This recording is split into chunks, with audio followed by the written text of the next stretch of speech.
যায়েদ ইবনে সাবিত বলেন, সাদ তোমার ভাগ্য খুলে গেছে, আল্লাহর রাসূল সাল্লাল্লাহু আলাইহি ওয়াসাল্লাম তোমাকে সালাম জানাইছে। সুবহানাল্লাহ বলেন। এবং নবীজি বলেছেন, হে সাদ কাইফা তাজিদুকা, এই অবস্থায় 70টা আঘাত তোমার শরীরের মধ্যে, বলতে গেলে শরীরের রক্ত সব ঝরে গিয়েছে, এখন তুমি শাহাদাত বরণ করবে, মোটামুটি বলতে গেলে নিশ্চিত। এই অবস্থায় তোমার কেমন লাগে বলো? আর নবীজি তোমাকে সালামও জানিয়েছেন।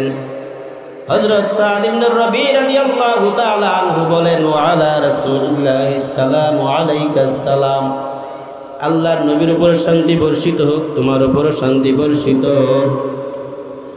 কুল লাহু ইয়া রাসূলুল্লাহ, হে যায়েদ ইবনে সাবিত তুমি যখন ফিরে যাবা, আল্লাহর নবীর সাথে যখন তোমার সাক্ষাৎ হবে, তখন আল্লাহর নবীকে বলবা, আজিদুনি আজিদুরি হাল জান্নাহ, আমি এই জিহাদের ময়দান থেকে সমস্ত শরীরের রক্ত ঝরিয়ে দিয়ে এই মুহূর্তে মৃত্যুর আগে শাহাদাতের স্বাদ পান করার আগে জান্নাতের সুঘ্রাণ আমার নাকের মধ্যে লাগছে। আল্লাহু আকবার বলেন। আজিদুনি রিহাল জান্নাহ, আমি জান্নাতের সুঘ্রাণ পাচ্ছি।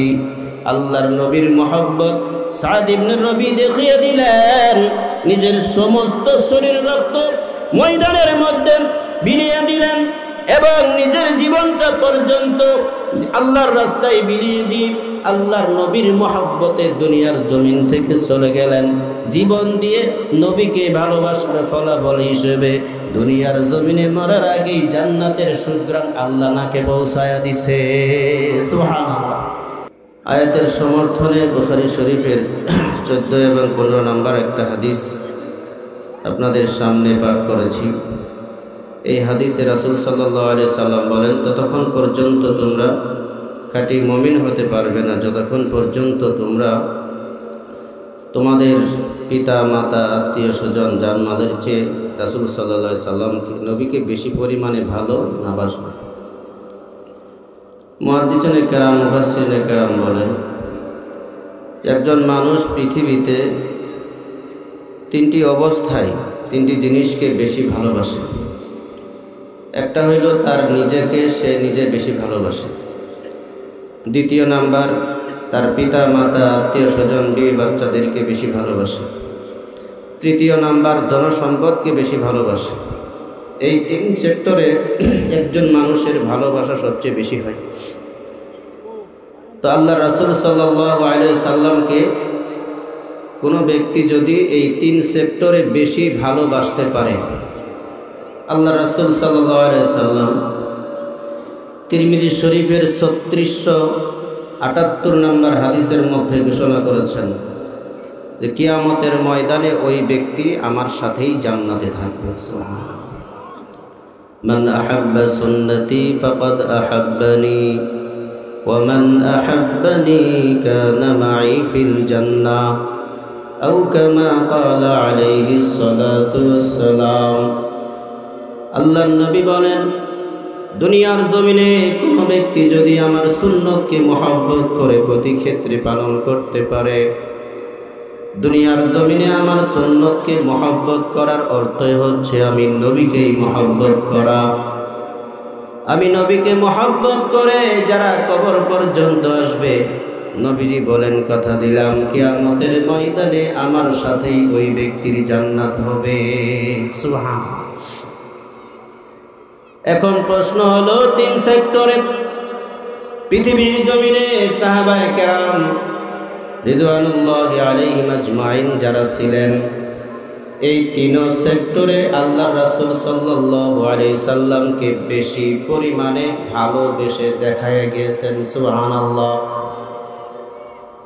পৃথিবীর জমিনে কিয়ামত পর্যন্ত আল্লাহর নবীকে সাহাবায়ে কেরাম এই তিন সেক্টরে যেভাবে ভালোবেসেছেন, এইভাবে কোনো ব্যক্তি যদি দুনিয়ার জমিনে আল্লাহর নবীকে ভালোবেসে যেতে পারে, কিয়ামতের ময়দানে সাহাবায়ে কেরামের সাথেই তাদের জান্নাত নসিব হবে। কারণ আল্লাহর নবী বলেছেন, মান তাশাব্বাহা বিকাউমিন ফাহুয়া মিনহুম, দুনিয়ার জমিনে যার সম্পর্ক যার সাথে হবে কিয়ামতের ময়দানে সে তার সাথেই উঠবে। সুতরাং আমাদের আমল, আমাদের আখলাক, আমাদের চরিত্র যদি সাহাবায়ে কেরামের মতো হয়, এই হাদিস প্রমাণ করে আমাদের জান্নাত সাহাবায়ে কেরামের সাথে হবে। আর আমাদের চালচলন, ওঠা বসা, কৃষ্টি কালচার, তাহাজিব তামাদ্দুন, সংস্কৃতি, সভ্যতা এগুলা যদি ইহুদি নাসারা খ্রিস্টানদের মতো হয়, নাউজুবিল্লাহ, কিয়ামতের ময়দানে আমাদের দুঃখ কষ্টের সীমানা থাকবে। আমার ভাইরা, সকল সাহাবায়ে কেরাম নিজের জানের থেকে বিশ্বনবী সাল্লাল্লাহু আলাইহি সাল্লামকে বেশি ভালোবেসেছেন। জগৎ বিখ্যাত আলেম আবুল হাসান আলী ইবনে উমর আত-তাবারানী আদ-দারাকুতনি আল-বাগদাদি আশ-শাফিঈ রাহিমাহুল্লাহ, তিনার জগৎ বিখ্যাত কিতাব সুনানুদ দারাকুতনির 119 নম্বর হাদিসে উল্লেখ করেছেন, হযরত ওমর রাদিয়াল্লাহু তাআলা আনহু বলেন, আল্লাহর নবী সাল্লাল্লাহু আলাইহি ওয়াসাল্লাম বলেছেন, লা ইউমিনু আহাদুকুম হাত্তা আকুনা হাব্বা ইলাইহি মিন নাফসি।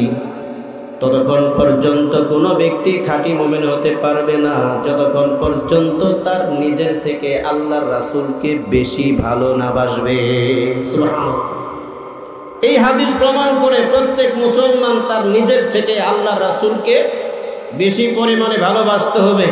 যদি রাসূলের বিরুদ্ধে কোনো কটূক্তি কেউ করে, রাসূলকে নিয়ে কেউ যদি সমালোচনা করে, রাসূলের পবিত্র চরিত্রের মধ্যে যদি কালিমা লেপন করে, কোনো মুসলমান তখন নীরব থাকতে পারে না, নিজের জানকে বাজি রেখে তার বিরুদ্ধে ময়দানে ঝাঁপিয়ে পড়বে। কথা বলেন ঠিক কিনা? সুতরাং নিজের জানের থেকে বেশি ভালোবাসতে হবে। এখন প্রশ্ন হলো, সাহাবীরা কি নিজের জানের থেকে বেশি ভালোবাসতেন? জি। বুখারী শরীফের 6632 নম্বর হাদিস, বিশ্বনবী সাল্লাল্লাহু আলাইহি সাল্লামের বিখ্যাত সাহাবী আব্দুল্লাহ ইবনে হিশাম রাদিয়াল্লাহু তাআলা আনহু বলেন, কুন্না মা'আন নবী সাল্লাল্লাহু আলাইহি ওয়াসাল্লাম, আমরা বিশ্বনবীর সাথে একদিন বসা ছিলাম। ওয়া হুয়া আখিযুম বিয়াদি উমর ইবনুল খাত্তাব রাদিয়াল্লাহু তাআলা, বিশ্বনবী সাল্লাল্লাহু আলাইহি ওয়াসাল্লাম এমন সময় ওমর রাদিয়াল্লাহু তাআলা আনহুর হাত ধরে বসা ছিলেন। নবীজি সাল্লাল্লাহু আলাইহি সাল্লামের এই অবস্থা দেখে হযরত ওমর রাদিয়াল্লাহু তাআলা আনহু বললেন, ইয়া রাসূলুল্লাহ, ইন্নী লা আহাব্বু ইলাইকা ফা আনতা আহাব্বু ইলাইয়া মিন কুল্লি শাই। ওগো আল্লাহর নবী, লা আনতা আহাব্বু ইলাইয়া মিন কুল্লি শাই, আপনি আমার কাছে পৃথিবীর জমিনে যাহা কিছু আছে সকল কিছুর থেকে বেশি প্রিয়। সুবহানাল্লাহ। ওমর রাদিয়াল্লাহু তাআলা বলেন, হে আল্লাহর রাসূল, হে আল্লাহর রাসূল, পৃথিবীর জমিনে যত কিছু আছে সকল কিছুর থেকে আমি আপনাকে বেশি ভালোবাসি। সুবহানাল্লাহ। এক সাহাবী নবীজিকে বলছিলেন, ইয়া রাসূলুল্লাহ, কিয়ামত কবে হবে গো? আল্লাহ রাসূল সাল্লাল্লাহু আলাইহি সাল্লাম বলেন, কিয়ামত কখন হবে সেটা দিয়ে তুমি কি করবা? তুমি কিয়ামতের জন্য কি সামান জোগাড় করেছো? সাহাবীরা বলেন, ইয়া রাসূলুল্লাহ, ইয়া হাবিবাল্লাহ, কিয়ামতের জন্য আমি তেমন কিছুই সংগ্রহ করতে পারি নাই, তবে একটা জিনিস সংগ্রহ করেছি, সেটা হচ্ছে আমি আপনাকে আমার নিজের থেকে বেশি ভালোবাসি। এটাই আমার আছে, আর কিচ্ছু নাই। আল্লাহর নবী বললেন, সাহাবীরে, এই ভালোবাসা কিয়ামতের ময়দানে তোমাকে জান্নাতে পৌঁছায়া দিবে। ওমর রাদিয়াল্লাহু তাআলা বললেন, পৃথিবীর সব কিছুর থেকে আপনাকে বেশি ভালোবাসি, ইল্লা মিন নাফসি। ওমর রাদিয়াল্লাহু তাআলা বললেন, তবে আমি আমার নিজের থেকে আপনাকে বেশি ভালোবাসতে পারি নাই, বাকি সকল কিছুর থেকে বেশি ভালোবাসি।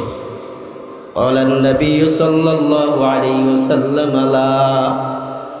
আল্লাহর নবী বললেন, ওমর, এই ভালোবাসা তোমার কাজে আসবে না, এটা প্রকৃত ভালোবাসা না। ওয়াল্লাযী নাফসি বিয়াদিহি হাত্তা আকুনা আহাব্বা ইলাইকা মিন নাফসিক। জোরে কোন আল্লাহু আকবার। ওমর রাদিয়াল্লাহু তাআলা আনহুর মতো ব্যক্তিকে যিনি যেভাবে পরামর্শ দিতেন, আল্লাহ তাআলা ওইভাবে দুনিয়ার জমিনে আয়াত নাজিল করতেন। সুবহানাল্লাহ। ওই ওমরকে বলতেছেন, ওমর, যতক্ষণ পর্যন্ত তুমি তোমার নিজের থেকে আমি রাসূলকে বেশি ভালো না বাসবে ততক্ষণ পর্যন্ত তুমি খাঁটি মুমিন হতে পারবে না। সুবহানাল্লাহ। উমর রাদিয়াল্লাহু তাআলা কি বলতেছেন? হযরত উমর রাদিয়াল্লাহু তাআলা চিন্তা ভাবনা করে এরপরে সিদ্ধান্ত জানিয়ে দিলেন, ফাইন্নাহুল আন আল্লাহি লা আনতা আহাব্বু ইলাইয়া মিন নাফসি। জোরে কোন সুবহানাল্লাহ। তৎক্ষণাৎ হযরত উমর রাদিয়াল্লাহু তাআলা জানিয়ে দিলেন, ইয়া রাসূলুল্লাহ, সিদ্ধান্ত নিয়ে ফেলেছি, এখন থেকে আপনি আমার কাছে আমার জানের থেকেও বেশি প্রিয়। সুবহানাল্লাহ। বলেন নবী সাল্লাল্লাহু আলাইহি ওয়াসাল্লাম, নবীজি বললেন, আল আন ইয়া উমর, হ্যাঁ এখন ঠিক আছে। সুবহানাল্লাহ বলেন। বুখারী শরীফের বিখ্যাত সূরা উমদাতুল কারি শারহ সাহিহুল বুখারীর মধ্যে এই হাদিসের ব্যাখ্যায় উল্লেখ করা হয়েছে, আল আন ইয়া উমর অর্থাৎ ইয়ানি কামুলা ঈমানু, অর্থাৎ হে উমর এই মাত্র তোমার ঈমান পরিপূর্ণ হইল। সুবহানাল্লাহ। উমর রাদিয়াল্লাহু তাআলা আল্লাহর রাসূলকে জানের থেকে বেশি ভালোবেসেছেন। বুখারী শরীফের এই হাদিস তার জ্বলন্ত প্রমাণ। সুবহানাল্লাহ। দ্বিতীয়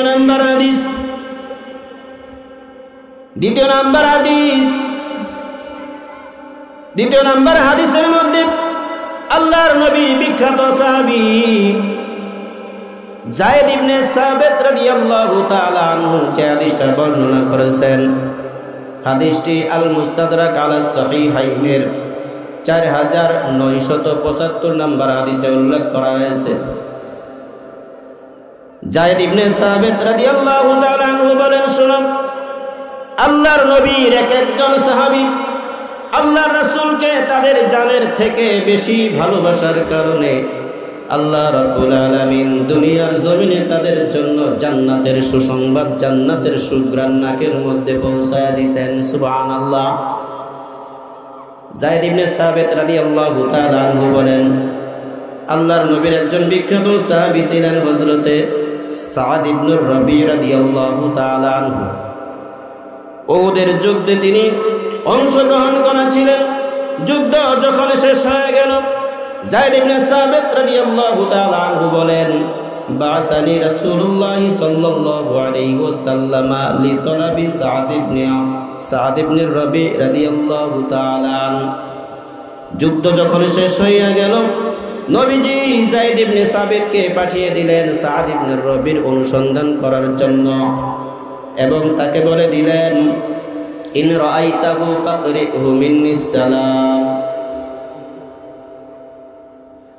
যায়েদ ইবনে সাবিত রাদিয়াল্লাহু তাআলা আনহুকে প্রেরণ করার সময় আল্লাহ রাসূল সাল্লাল্লাহু আলাইহি ওয়াসাল্লাম বলে দিলেন যে তুমি জিহাদের ময়দানে যাও, যাওয়ার পরে সাদ ইবনে রবি তাকে যদি পাও আমি রাসূলের পক্ষ থেকে তুমি তাকে সালাম দিও। সুবহানাল্লাহ। এবং ডাক দিয়ে বললেন, যায়েদ আরেকটা কথা জিজ্ঞাসা করবা, জিহাদের ময়দানে জীবন যাওয়ার আগে রক্তাক্ত হওয়া অবস্থায় তার কেমন লাগে তাকে জিজ্ঞাসা করবা, কাইফা তাজিদুকা, তোমার কেমন লাগে, তুমি কেমন আছো, কেমন অনুভব করতেছো নিজেকে, এই কথাটা তাকে জিজ্ঞাসা করবা। যায়েদ ইবনে সাবিত রাদিয়াল্লাহু তাআলা আনহু বলেন, আমি চলে গেলাম জিহাদের ময়দানে, ফাজালতু আতুফু বাইনাল কাতলা, আমি জিহাদের ময়দানে যারা মৃত্যুবরণ করেছে, যারা শাহাদত বরণ করেছে তাদের মাঝে আমি খুঁজতে লাগলাম সাদ ইবনে রবিকে। ফাআসাবতুহু ফি আখির রামাকিন, আমি তাকে খুঁজতে খুঁজতে পাইলাম জিহাদের ময়দানের এক প্রান্তে। ওয়াবিহি সাবউনা জারবাতান, তার গায়ের মধ্যে 70টা আঘাতের চিহ্ন ছিল। আল্লাহু আকবার, জোরে বলেন 70টা আঘাতের চিহ্ন। মা বাইনা তানাতিন বিরুমহিন ওয়া জারবাতিন বিসাইফিন ওয়া রামিয়াতিন বিসাহমিন, তীর, তলোয়ার এবং বর্মের আঘাত, 70টা আঘাত তার গায়ের মধ্যে, যে আঘাতগুলি শত্রুরা চূড়ান্ত পর্যায়ে করেছিল তাকে মারার জন্য। আপনি বলেন, একজন মানুষের গায়ে যদি 70টা চূড়ান্ত পর্যায়ের আঘাত থাকে শরীরের মধ্যে আর কোন জায়গাটা বাকি থাকে যেখানে আঘাত লাগে নাই? শরীর থেকে রক্ত ঝরে পড়ছে, উহুদের ময়দান লাল হয়ে গেছে। এমত অবস্থায় আমি খোঁজ নিলাম, দেখলাম তিনি মৃত্যুবরণ করছে কিনা। যায়েদ ইবনে সাবিত রাদিয়াল্লাহু তাআলা আনহু বলেন, আমি দেখলাম সাদ ইবনে রবি এখনো মৃত্যুবরণ করে নাই, তার জীবন এখনো আছে। সুবহানাল্লাহ বলেন। যায়েদ ইবনে সাবিত বলেন, সাদ তোমার ভাগ্য খুলে গেছে, আল্লাহর রাসূল সাল্লাল্লাহু আলাইহি ওয়াসাল্লাম তোমাকে সালাম জানাইছে। সুবহানাল্লাহ বলেন। এবং নবীজি বলেছেন, হে সাদ কাইফা তাজিদুকা, এই অবস্থায় 70টা আঘাত তোমার শরীরের মধ্যে, বলতে গেলে শরীরের রক্ত সব ঝরে গিয়েছে, এখন তুমি শাহাদাত বরণ করবে মোটামুটি বলতে গেলে নিশ্চিত। এই অবস্থায় তোমার কেমন লাগে বলো? আর নবীজি তোমাকে সালামও জানিয়েছেন। হযরত সাদ ইবনে রবি রাদিয়াল্লাহু তাআলা আনহু বলেন, ওয়া আলা রাসূলিল্লাহিস সালামু আলাইকাস সালাম, আল্লাহর নবীর উপর শান্তি বর্ষিত হোক, তোমার উপর শান্তি বর্ষিত হোক। কুল্লাহু ইয়া রাসূলুল্লাহ, হে যায়েদ ইবনে সাবিত তুমি যখন ফিরে যাবা, আল্লাহর নবীর সাথে যখন তোমার সাক্ষাৎ হবে, তখন আল্লাহর নবীকে বলবা, আজিদুরি হাল জান্নাহ, আমি এই জিহাদের ময়দান থেকে সমস্ত শরীরের রক্ত ঝরিয়ে দিয়ে এই মুহূর্তে মৃত্যুর আগে শাহাদাতের স্বাদ পান করার আগে জান্নাতের সুঘ্রাণ আমার নাকের মধ্যে লাগছে। আল্লাহু আকবার বলেন। আজিদুনি রিহাল জান্নাহ, আমি জান্নাতের সুঘ্রাণ পাচ্ছি। আল্লাহর নবীর মহব্বত সাদ ইবনে রবি দেখিয়ে দিলেন, নিজের সমস্ত শরীর রক্ত ময়দানের মধ্যে বিলিয়ে দিলেন এবং নিজের জীবনটা পর্যন্ত আল্লাহর রাস্তায় বিলিয়ে দিয়ে আল্লাহর নবীর মহব্বতে দুনিয়ার জমিন থেকে চলে গেলেন। জীবন দিয়ে নবীকে ভালোবাসার ফলাফল হিসেবে দুনিয়ার জমিনে মরার আগেই জান্নাতের সুঘ্রাণ আল্লাহ নাকে পৌঁছায়া দিছে। সুবহানাল্লাহ। প্রত্যেক সাহাবী আল্লাহ রাসূল সাল্লাল্লাহু আলাইহি সাল্লামকে নিজের জানের থেকে বেশি ভালোবাসছেন। আল্লাহ পাক আমাদের কেউ ওই পরিমাণ ওইভাবে ভালোবাসার তৌফিক দান করেন, জোরে কোন আমিন। দ্বিতীয় নম্বরে, সকল সাহাবী নিজেদের পিতা মাতার থেকে বেশি ভালোবাসছেন। বেশি ভালোবাসতে হবে তার দলিল বুখারী শরীফের 14 এবং 15 নম্বর হাদিস আনাস রাদিয়াল্লাহু তাআলা আনহু থেকে বর্ণিত। আল্লাহ রাসূল সাল্লাল্লাহু আলাইহি সাল্লাম বলেন, লা ইউমিনু আহাদুকুম হাত্তা আকুনা আহাব্বা ইলাইহি মিন ওয়ালিদিহি ওয়া ওয়ালাদিহি ওয়ান নাসি আজমাইন। আল্লাহ রাসূলকে নিজের পিতামাতার থেকে বেশি ভালোবাসতে হবে, আল্লাহর রাসূলকে নিজের সন্তানাদি থেকে বেশি ভালোবাসতে হবে, আল্লাহর রাসূলকে নিজের বিবি থেকে বেশি ভালোবাসতে হবে।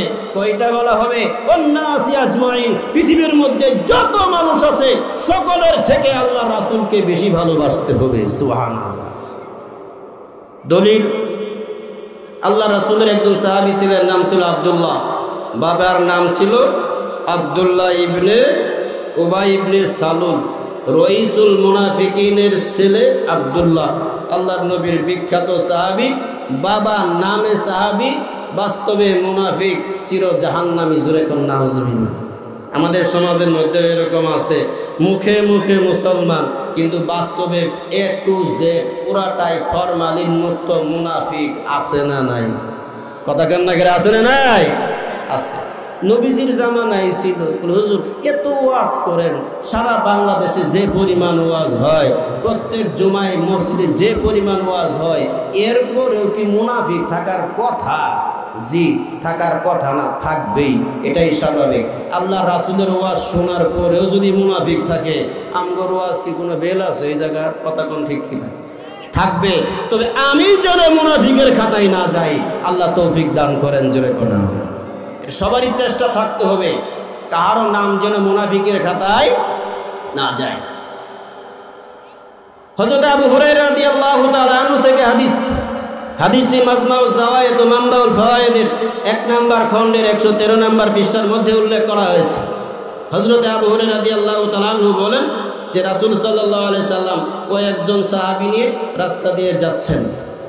আব্দুল্লাহ ইবনে উবাই ইবনে সুলুল ওই মুনাফিক নেতা রাস্তার সাইডে এক গাছের ছায়ায় দাঁড়িয়ে আছে।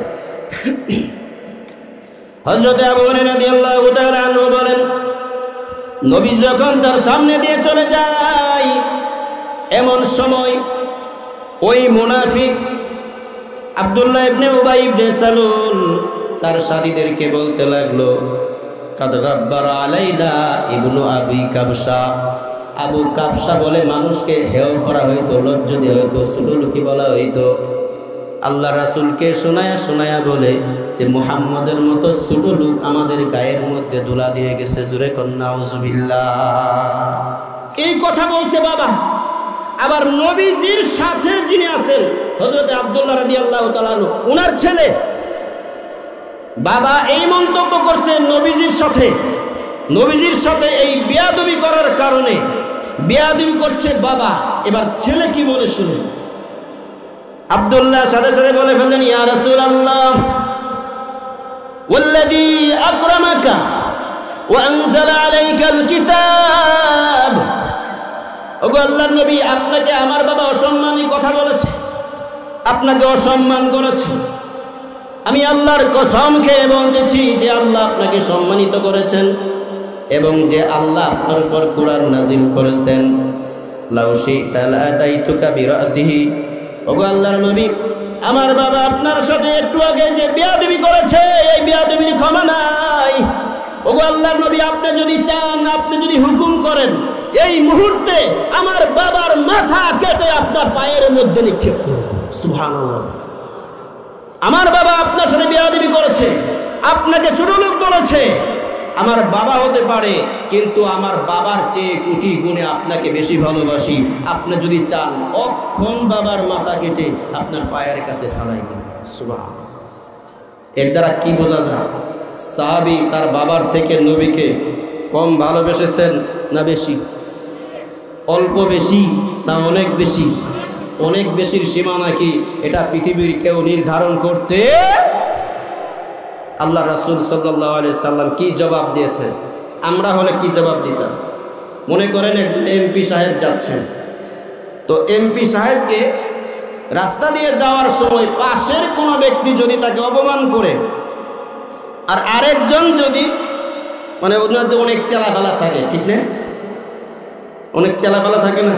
তো এরা যদি বলে, স্যার আপনি যদি নির্দেশ করেন তাহলে ওরে সাইজ কইরা পরের অনুষ্ঠানে আমরা অংশগ্রহণ করব।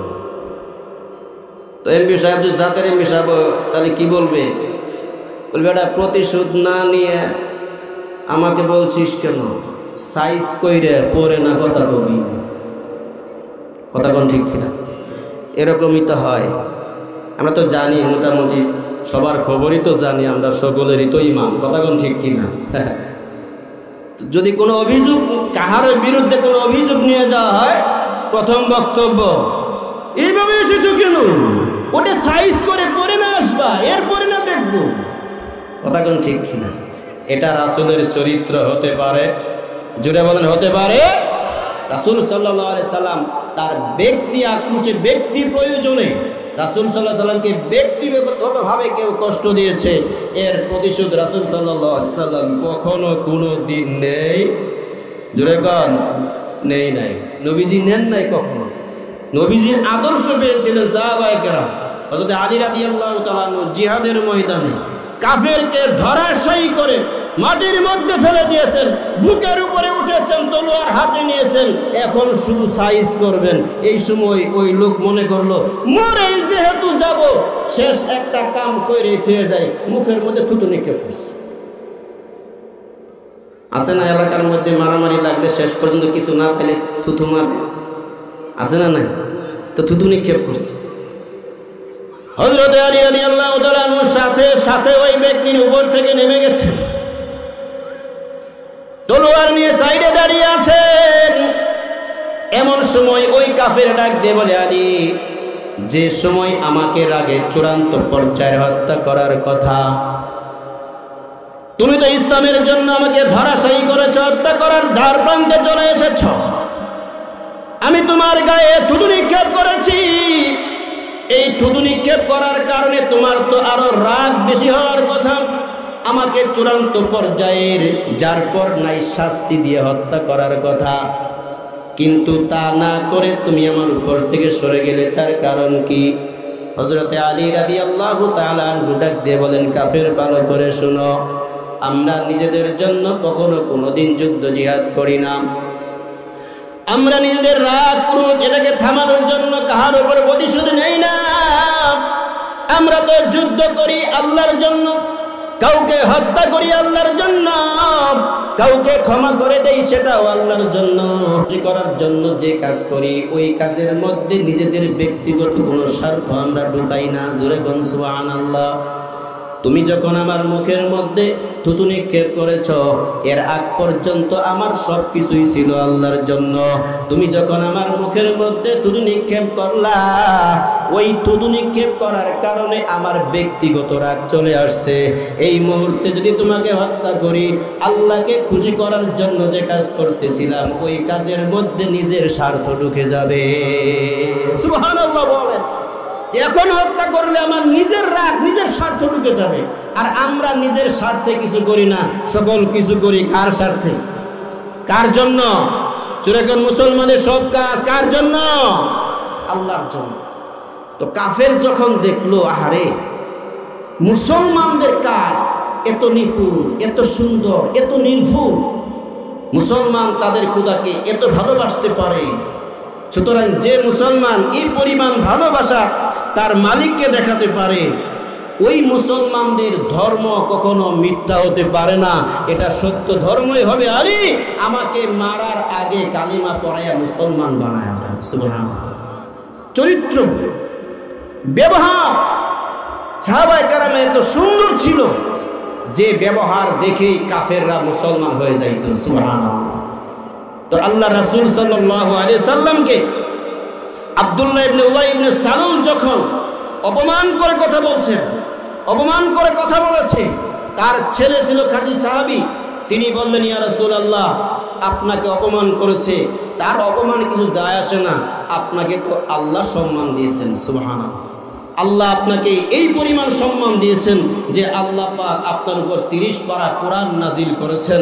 সুতরাং আপনি যদি চান আমি আবার বাবাকে হত্যা করে আপনার অপমানের প্রতিশোধ নেব, প্রমাণ করে দিব আমি আব্দুল্লাহ আমার বাবার চেয়ে আপনাকে বেশি ভালোবাসি। কিন্তু আল্লাহ রাসূল সাল্লাল্লাহু আলাইহি সাল্লাম বললেন, আব্দুল্লাহ থামো থামো, ফাইন্নী লামুবআস বিকাতিয়াতির রাহিম। হে আব্দুল্লাহ, আল্লাহ রাব্বুল আলামিন আমাকে দুনিয়ার জমিনে আত্মীয়তার বন্ধন ছিন্ন করার জন্য পাঠাই নাই। তুমি তোমার বাবাকে হত্যা করবা তো দূরের কথা, আমার সাথে বেয়াদবি করেছে, এটা সে অন্যায় করেছে, ঠিক আছে, কিন্তু তুমি সন্তান হিসেবে তোমার বাবার সাথে বেয়াদবি আচরণ করতে পারো না। আল্লাহু আকবার বলেন। এই কথা বলে নাই ওহনো খারাই রেছস মারস না কেল্লাইকে, কিন্তু নবীজি এই কথা বলেছেন, আমি আত্মীয়তার বন্ধন ছিন্ন করার জন্য দুনিয়াতে আসি নাই। বিররা ওয়ালিদাক, তুমি তোমার বাবার সাথে এরপরেও ভালো আচরণ করো। সুবহানাল্লাহ বলে। আজান 7টাই হলো, 7:30 হলো। এরপরেও তুমি তোমার বাবার সাথে সুন্দর আচরণ করো। ও আহসিন সুহবাতাহু, এবং তার সাথে ভালো আচরণ করো। জোরে বলুন সুবহানাল্লাহ। এই হাদিস দ্বারা প্রমাণ হয় আল্লাহ রাসূল সাল্লাল্লাহু আলাইহি সাল্লামকে আব্দুল্লাহ রাদিয়াল্লাহু তাআলা আনহু তার পিতা মাতার থেকে বেশি ভালোবাসেন। জোরে বলুন সুবহানাল্লাহ। আমার ভাইরা, মাজমাউজ জাওয়ায়েদ ও মানবাউল ফাওয়ায়েদের 3 নম্বর খণ্ডের 40 নম্বর পৃষ্ঠার মধ্যে আরেকটা হাদিস বর্ণনা করা হয়েছে। হযরতে তালহা ইবনে বারা রাদিয়াল্লাহু তাআলা, তিনি ছিলেন ছোট্ট সাহাবী, 7-8 বছরের। বড় সাহাবী যাদের বয়স বেশি তাদের কথা আপাতত রাখেন। ছোট্ট সাহাবী মদিনায় থাকতেন। উনি জানতেন মক্কার জমিনে আল্লাহর রাসূল মুহাম্মদ সাল্লাল্লাহু আলাইহি সাল্লাম নামে একজন নবী আছেন। মক্কার মানুষেরা যার পর নাই তাকে কষ্ট দিচ্ছে। নবীজির ভালো আচরণ, নবীজির গুণাগুণ শুনে শুনে এই ছোট্ট সাহাবীর ভিতরে আল্লাহর নবীর প্রেম জাগ্রত হয়েছে। আল্লাহর নবীকে ভালোবাসা শুরু করেছেন। নবীজি যখন মক্কা থেকে মদিনায় হিজরত করে চলে যান, হযরতে তালহা ইবনে বারা রাদিয়াল্লাহু তাআলা আনহু নিজের বাবার হাত ধরে দাঁড়িয়েছিলেন। নবীজি যাওয়ার আগমনের অপেক্ষায় মদিনার ছেলেরা মেয়েরা আগে থেকে অপেক্ষা করতেছিল। নবীজি যেদিন আসলেন, অনেক দূর থেকে সবার আগে কে কার আগে নবীকে দেখে নিজেকে ধন্য করবে, এই জন্য গাছে বাড়িতে যে যে উঁচু জায়গায় পাইছে সেই জায়গার মধ্যে অপেক্ষা করতেছিল। সুবহানাল্লাহ। ওই সময় ছেলেরা মেয়েরা নবীজি সারা জীবন শুনেছে যে আল্লাহ রাসূল সাল্লাল্লাহু আলাইহি সাল্লামের চেহারা চাঁদের চেয়ে সুন্দর, কিন্তু যেদিন নবীজি মদিনার জমিনে আগমন করেছেন তখন তারা বাস্তবেই বলেছেন আসলেই নবীর চেহারা চাঁদের চেয়ে সুন্দর। সুবহানাল্লাহ। ঐতিহাসিক সঙ্গীত তাদের আছে, তলাআল বাদরু আলাইনা মিন সানিয়াতিল ওয়াদা ওয়াজাবা শুকরু আলাইনা মাদআ লিল্লাহি দা। এই যুগান্তকারী তাদেরই তারা না যে তলাআল বাদরু আলাইনা মিন সানিয়াতিল ওয়াদা, সানিয়াতুল ওয়াদা থেকে এতদিন শুনেছি নবীর চেহারা চাঁদের মতো, আজ বাস্তবেই পূর্ণিমার চাঁদ মদিনার জমিনে উদয় হচ্ছে। সুবহানাল্লাহ। তো ছোট ছোট ছেলেরা মেয়েরা নবীজির অপেক্ষায় ছিলেন। তালহা ইবনে বারা রাদিয়াল্লাহু তাআলা আনহু নবীকে দেখার পরে নবীজির কাছে গেলেন।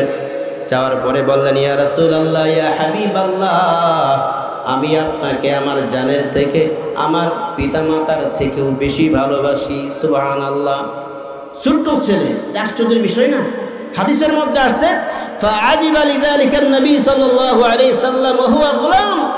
নবী সাল্লাল্লাহু আলাইহি সাল্লাম এই ছোট্ট বাচ্চার কথা শুনে উনি আশ্চর্য হয়ে গেলেন।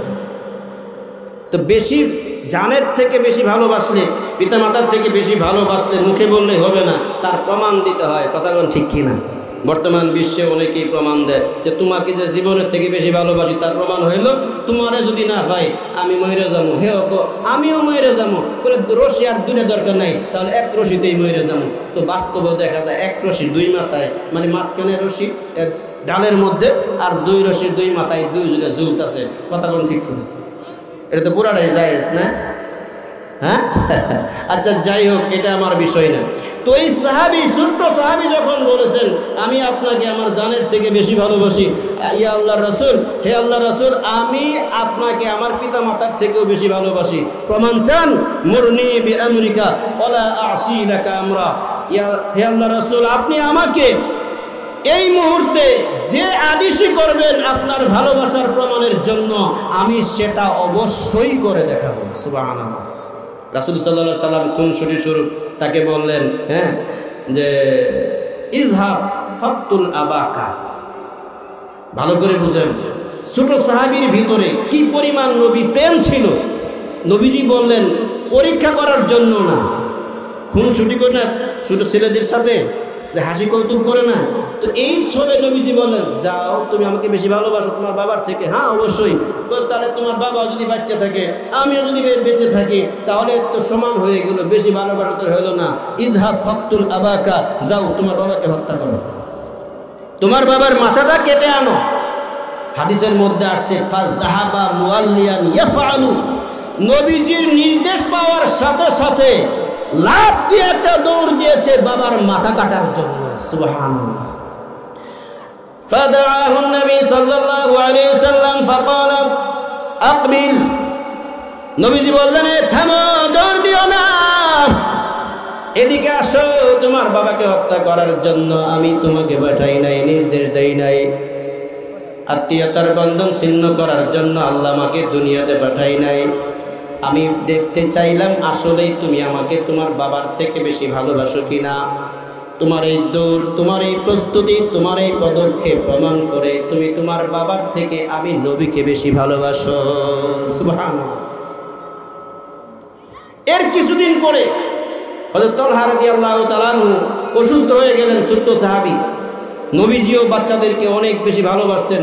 আর তালহা রাদিয়াল্লাহু তাআলা ছোট্ট ছেলে, ছোট্ট বাচ্চা, ছোট্ট সাহাবী, ওই যে বলেছেন নবী আমি আপনাকে আমার বাবা মার থেকে বেশি ভালোবাসি, এই কথাটা নবীর দিলের মধ্যে এত লেগেছে, বাস্তবেই নবীজি তাকে হৃদয়ের মধ্যে স্থান দিয়েছেন। সুবহানাল্লাহ। নবীজি শুনছেন তলহা অসুস্থ।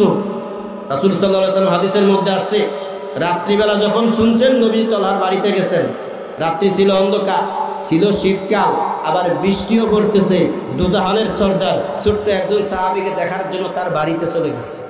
সুবহানাল্লাহ বলেন, সুবহানাল্লাহ। যাওয়ার পরে তলহাকে দেখে আসার সময় তার পরিবারকে বলতেছে, ইন্নী লা আরা তলহা ইল্লা হাদাসা ফীহিল মাউত। হে তলহার বাবা মা, আমি তলহার যে অবস্থা দেখলাম এতে মনে হয় তলহা বাঁচবে না, সুতরাং সে যখনই মৃত্যুবরণ করুক আমাকে জানাবা, আমি এসে উপস্থিত হব, তার জানাজা পড়াবো এবং আমি তাকে নিজ হাতে কবরে রাখবো। আপনি চিন্তা করেন, নবীজি বনে সালেম করতে পৌঁছতে পারে নাই, ইতিমধ্যে হযরত তালহা রাদিয়াল্লাহু তাআলা আনহু তার পিতামাতাকে ডাক দিয়ে বলেন, রাসূল সাল্লাল্লাহু আলাইহি ওয়াসাল্লাম আপনাদের কি বলেছেন? তলহার পিতামাতা বলে, তলহা, আল্লাহর নবী এই কথা বলেছেন, তুমি হয়তো আর বাঁচবা না। নবীজি বুঝতে পেরেছেন দুনিয়ার জমিন থেকে তুমি চলে যাবা, তাই নবীজি বলেছেন সংবাদ দেওয়ার জন্য। হযরতে তালহা রাদিয়াল্লাহু তাআলা আনহু বললেন, হে আব্বা হে আম্মা, লা তুখবিরু রাসূলুল্লাহি সাল্লাল্লাহু আলাইহি ওয়াসাল্লাম, আমি মৃত্যুবরণ করলে রাত্রি বেলায় আল্লাহর রাসূলকে সংবাদ দিবা না। ফা ইন্নী আখাফু আনিল ইয়াহুদ, কারণ আল্লাহর নবী যদি শুনেন আমি রাত্রিতে ইন্তেকাল করেছি, আল্লাহর নবী তার বাড়ি থেকে আমার বাড়ি পর্যন্ত আসবেন, আর আসার পথে ইহুদিদের বাড়ি আছে, যে ইহুদি আল্লাহর নবীর চির দুশমন, আমাকে দাফন করার জন্য, কাফন দেওয়ার জন্য, আমাকে জানাজা পড়ানোর জন্য আল্লাহর নবী যদি রাত্রিবেলায় আসেন, আর এটার কারণে যদি ইহুদিরা নবীজির উপর আক্রমণ করে, আমি মরে কবরে যাও শান্তি পাবো না। আল্লাহু আকবার বলেন। ছোট্ট সাহাবী নবীজির প্রতি কি পরিমাণ দরদ এবং নবীর জন্য কষ্ট না হয় এ ব্যাপারে কি পরিমাণ সতর্ক থাকতেন। তালহা রাদিয়াল্লাহু তাআলা ইন্তেকাল করলেন, তাকে দাফন করে দেওয়া হলো। আল্লাহ রাসূল সাল্লাল্লাহু আলাইহি সাল্লামকে সংবাদ দেওয়া হলো সকাল বেলায়। নবীজি সাথে সাথে দৌড়িয়ে আসলেন এবং তালহা রাদিয়াল্লাহু তাআলা আনহুর কবরের পাশে দাঁড়ালেন। নবীজির সাথে সমস্ত সাহাবী যারা ছিলেন তারাও কাতারবদ্ধ হয়ে দাঁড়ালেন। আল্লাহর নবী চোখের পানি ছেড়ে দোয়া করলেন, আল্লাহ আল্লাহুম্মা মালকা তালহা তাদহাকু ইলাইহি ওয়া ইয়াদহাকু ইলাইকা। আল্লাহ, আমি আমার তলহার মতো সন্তুষ্ট, রাজি আছি, খুশি আছি। আল্লাহ, তুমি এই তলহার সাথে এমনভাবে সাক্ষাৎ করো যে তুমি তলহাকে দেখে হাসতেছো আর আমার তলহা তোমাকে দেখে হাসতেছে। সুবহানাল্লাহ। আল্লাহর নবীর কলিজার ভিতরে ঢুকে রয়েছে এক কথা বলে, নবী, আমি আপনাকে আমার আব্বার চেয়ে বেশি ভালোবাসি, আম্মার চেয়ে বেশি ভালোবাসি। আল্লাহর নবীও দিল থেকে ভালোবাসলেন, যার কারণে মৃত্যুবরণ করার পরে কবরের পাশে দোয়া করে দিলেন, মানে আল্লাহ আমি তার উপর রাজি, তুমিও রাজি হয়ে যাও। অর্থাৎ নবীজির দোয়া কবুল হয়ে গেল, তলহা জান্নাতি হয়ে গেলেন। সুবহানাল্লাহ। সকল সাহাবী নিজের জানের থেকে নবীকে বেশি ভালোবাসতেন, নিজের পিতামাতার থেকে বেশি ভালোবাসতেন এবং ধনসম্পদের থেকে তো বেশি ভালোবাসতেনই। সুবহানাল্লাহ বলেন। নিজের ধনসম্পদের থেকেও আল্লাহ রাসূলকে বেশি ভালোবাসতেন। ছোট্ট একটা ঘটনা বলে শেষ করে দিই। হযরত উমর রাদিয়াল্লাহু তাআলা আনহু বলেন যে আমরা রাসূল সাল্লাল্লাহু আলাইহি সাল্লামের দরবারে ছিলাম। ফাআমারানি রাসূলুল্লাহ সাল্লাল্লাহু আলাইহি সাল্লাম আন নাতাসাদদাকা, নবীজি দান খরচ করার জন্য বললেন। তো আমি ভাবলাম ফাওয়াফাকা যালিকা ইনদি মালা, যে ওই দিন যে দান করতে বলেছেন আমার কাছে বিষয়টা আমার অনুকূলে হলো। কাজটা কেন? আমার নিকটে ওই দিন অনেক ধনসম্পদ ছিল, কিন্তু আবু বকর আর অন্যান্য সাহাবী যারা ছিলেন তাদের কাছে অত মাল ছিল না। তো নবীজি দান করার জন্য বলার পরে আমি বাড়িতে গেলাম, যাই ধনসম্পদ নিয়ে আসলাম, টাকা পয়সা। নবীজি বললেন, মা আবকাইতা লি আহলিক, পরিবারের জন্য কি রেখে এসেছো? হযরত উমর রাদিয়াল্লাহু তাআলা আনহু বলেন, মিসলাহু ইয়া আল্লাহর রাসূল, আমি যা আনছি তা রেখে আসছি ওই পরিমাণ, অর্থাৎ গোটা সম্পত্তির অর্ধেক আল্লাহর রাস্তায় এনেছি। সুবহানাল্লাহ বলেন। হযরত উমর বলেন, একটু পরে দেখলাম আবু বকর আসতেছেন, তার মাথার মধ্যে একটা বোঝা। হযরত উমর রাদিয়াল্লাহু তাআলা আনহু বলেন, আজকে তো এই প্রতিযোগিতায়, দানের প্রতিযোগিতায় উমর রাদিয়াল্লাহু তাআলা আনহু বলেন, আবু বকর থেকে আমি অগ্রে চলে যাব। হযরত উমর রাদিয়াল্লাহু তাআলা আনহু বলেন, আবু বকর যখন আসলেন রাসূল সাল্লাল্লাহু আলাইহি সাল্লাম বললেন, ইয়া আবা বকর মা আবকাইতা লি আহলিকা, তুমি তোমার পরিবারের জন্য কি পরিমাণ ধনসম্পদ রেখে আসছো?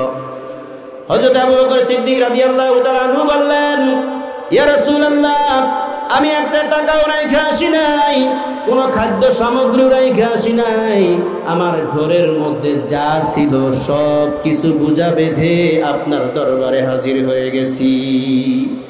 মা বাকাইতা লি আহলিক, হযরত ওমর রাদিয়াল্লাহু তাআলা আনহু বলেন, নবীজির এই কথার জবাবে হযরত আবু বকর সিদ্দিক রাদিয়াল্লাহু তাআলা আনহু বললেন, আবকাইতু লাহুল্লাহ ওয়া রাসূলা, আমি আমার বাড়িতে আল্লাহ এবং আল্লাহর রাসূলকে রাইখা সমস্ত সম্পদ আল্লাহর রাস্তায় দেওয়ার জন্য আনছি। সুবহানাল্লাহ। সকল সাহাবী ধন সম্পদ, টাকা পয়সা, বাবা মা, স্ত্রী পুত্র এবং নিজের জানের থেকে বেশি ভালোবেসে যেভাবে দেখিয়ে গিয়েছেন, ঠিক সেইভাবে আমরা যদি এই তিনও সেক্টরে আল্লাহর রাসূলকে বেশি পরিমাণে ভালোবাসতে পারি, আল্লাহর নবী বলেছেন, আল মারউ মা মান আহাব্বা, দুনিয়াতে তুমি ভালোবাসবে যাকে, মরার পরে পাইবে তাকে। সাহাবায়ে কেরামের দেখানো পথে আমরা যদি আল্লাহর রাসূলকে ভালোবাসতে পারি, নবীজির এই হাদিস প্রমাণ করে কিয়ামতের ময়দানে সাহাবায়ে কেরামের সাথে আমাদের জান্নাত হবে। সুবহানাল্লাহ। এই জন্য আল্লাহ পাকের নির্দেশ, আন-নাবিয়্যু আউলা বিল মুমিনিনা মিন আনফুসিহিম, অর্থাৎ মুমিনদের জন্য উচিত হচ্ছে মুমিনরা যেন তারা তাদের নিজেদের থেকে আল্লাহ রাসূলকে বেশি পরিমাণে ভালোবাসেন। আর আল্লাহ রাসূলের ভালোবাসা কিভাবে অর্জন হবে এই বিষয়ে আজকের মাহফিলে আলোচনা ওলামায়ে কেরাম করবেন, এবং আল্লাহর মহব্বত দিলের মধ্যে কিভাবে আসে সে বিষয়ে আলোচনা করবেন। আমরা যেন দিলের কানে শুনে মনে রেখে আমল করে কিয়ামতের ময়দানে জান্নাতবাসী হতে পারি। আল্লাহ সবাইকে তৌফিক দান করেন, জোরে বলি আমিন। ওয়া আখিরু দাওয়ানা আনিল হামদুলিল্লাহি রাব্বিল আলামিন। আসসালামু আলাইকুম ওয়া রাহমাতুল্লাহি ওয়া বারাকাতুহু।